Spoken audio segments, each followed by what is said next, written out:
हाँ तो प्यारे भाइयों और मेरी भाभीयों, हमने अपनी प्रीवियस वीडियो में आपको इस क्वेश्चन का आंसर दिया कि अगर आपके पास समय की कमी है और आप अपनी डेली रूटीन लाइफ में इतना बिजी हैं कि आप पर्टिकुलर स्टॉक को ऑब्जर्व नहीं कर सकते, तो आप निफ्टी की बास्केट खरीद लो। पर ना जाने क्यों क्यों कुछ सैंपल मेरी बातों का मतलब कुछ और निकाल लेते हैं।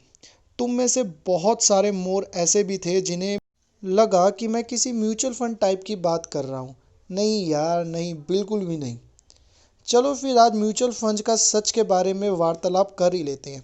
चलते हैं अपने बाबा मंकी के पास। कृपया कानों में लगाने वाला यंत्र डाल लीजिए।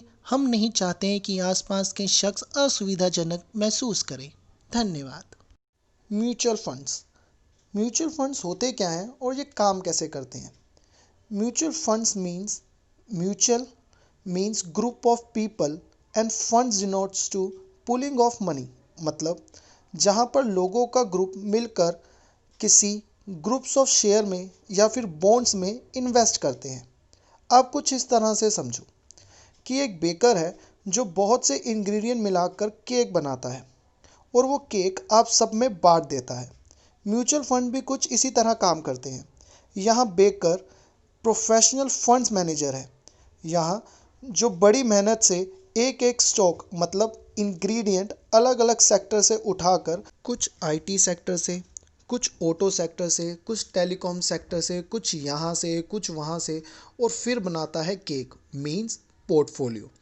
अब फंड मैनेजर आप सबका पैसा कलेक्ट कर कर अलग अलग या फिर नंबर ऑफ पोर्टफोलियो में पैसा डाल देता है। सो जब भी आप पैसा फंड मैनेजर को म्यूचुअल फंड में इन्वेस्ट करने के लिए दें, सो देख लेना कि वो केक किस इंग्रेडिएंट से बना है, मीन्स आपका जो पोर्टफोलियो है वो किस कंपनीज के स्टॉक से बना है। ये हो गई टिप। बट वीडियो का जो मोटिव है वो देख लेते हैं कि क्या म्यूचुअल फंड सेफ़ है। चलो देखते हैं कि म्यूचुअल फंड एक्चुअल में सेफ़ है या नहीं।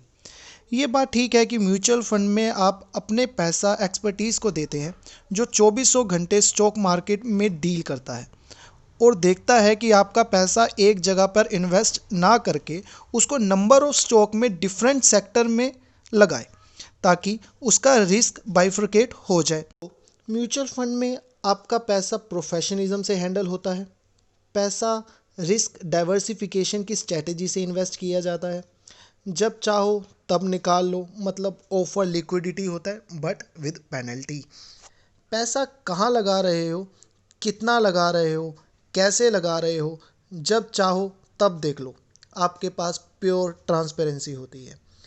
यहाँ से वहाँ कूदने की आज़ादी मिल जाती है। मींस अगर आपके पोर्टफोलियो ढंग से आपको या आपके सेटिस्फेक्शन के अकॉर्डिंग आपको रिटर्न नहीं दे रहा, सो आप म्यूचुअल फंड के अपने रिसर्चर को कहकर दूसरे पोर्टफोलियो में इन्वेस्ट करने के लिए बोल सकते हैं। बट उसके लिए कुछ चार्जेस आपको पे करने पड़ते हैं, बट ये आप कर सकते हो। और अब आपको म्यूचुअल फंड टैक्स बेनिफिट्स भी देता है। बाकी बहुत सारी चीज़ें हैं जो म्यूचुअल फंड आपको देने का प्रॉमिस करता है, बट वो एक तरह से मैं आपको एक्सप्लेन करना ज़रूरी नहीं समझता। वो नेताओं के वादों की तरह है, सो उसे रहने देते हैं। अब बात करते हैं म्यूचुअल फंड्स के डिसएडवांटेजेस की। So first of all, investment आप लॉक इन पीरियड के अकॉर्डिंग म्यूचुअल फंड में इन्वेस्ट करते हो। सो अगर आप बिफोर पीरियड एग्जिट करते हो, आपको देनी पड़ेगी। और आई एम सीरियस, आपको बहुत ज़्यादा देनी पड़ेगी penalty. Yes, mutual fund charge a high rate of exit load. It's range between 0.5% to 3% according to your investment. But ज़्यादातर ये 2% ही चार्ज करते हैं। बट यार, 2% भी बहुत ज़्यादा होता है। कभी कैलकुलेट कर कर देखना। अब पैसा लगाने लगे हो, इतना तो कर ही सकते हो। Second one is management fees.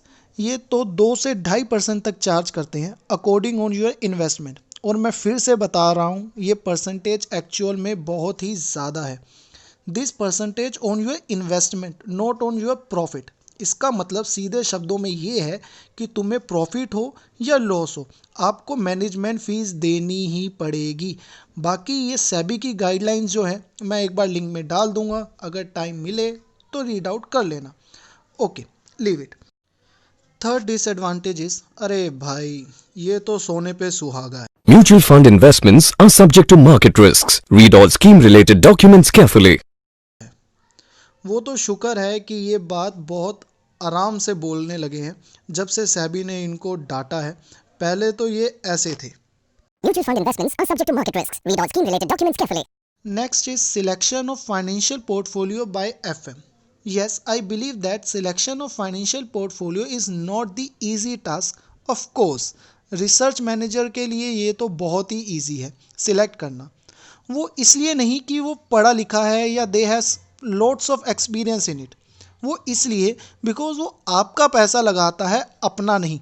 And after all losses he has something to say this Mutual fund investments are subject to market risks. Read all scheme-related documents carefully.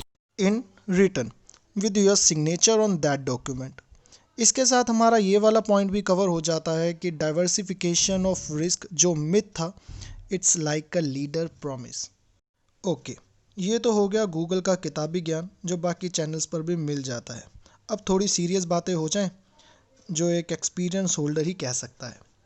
First of all, जैसे कि मैंने कहा कि exit penalty बहुत ज़्यादा है, ये बात मान लो, एक्चुअल में बहुत ही ज़्यादा है। Second one is charge on jumping from one portfolio to the another portfolio, वो आपको देना पड़ेगा और ये सबसे घटिया चीज़ लगती है मुझे।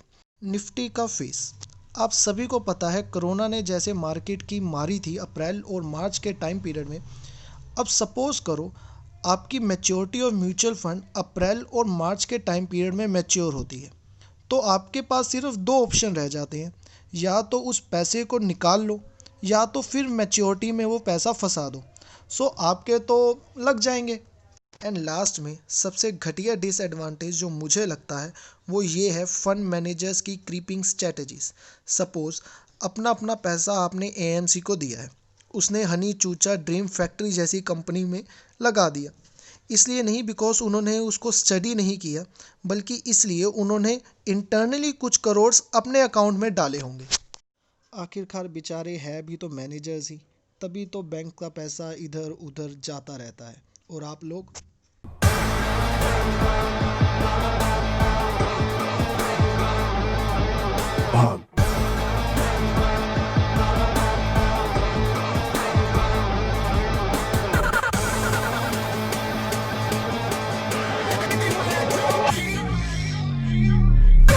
So if you think retirement planning के लिए म्यूचुअल फंड सही है। सो मैं अगेन यही कहूँगा, अपने आप की रिसर्च पर भरोसा रखें और Nifty basket and mutual fund को कंपेयर करके अपना पैसा फ्यूचर सिक्योरिटी में रखें। अगर पता करना है कि निफ्टी बास्केट क्या है, सो प्रीवियस वीडियो में मेहनत करी है, आपके लिए ही करिए यार, ज़रूर देखें। अंत में जाते जाते चैनल को सब्सक्राइब ज़रूर करें और अगर वीडियो थोड़ी सी इन्फॉर्मेटिव लगी हो तो लाइक बटन पर मोर ज़रूर बनकर जाए।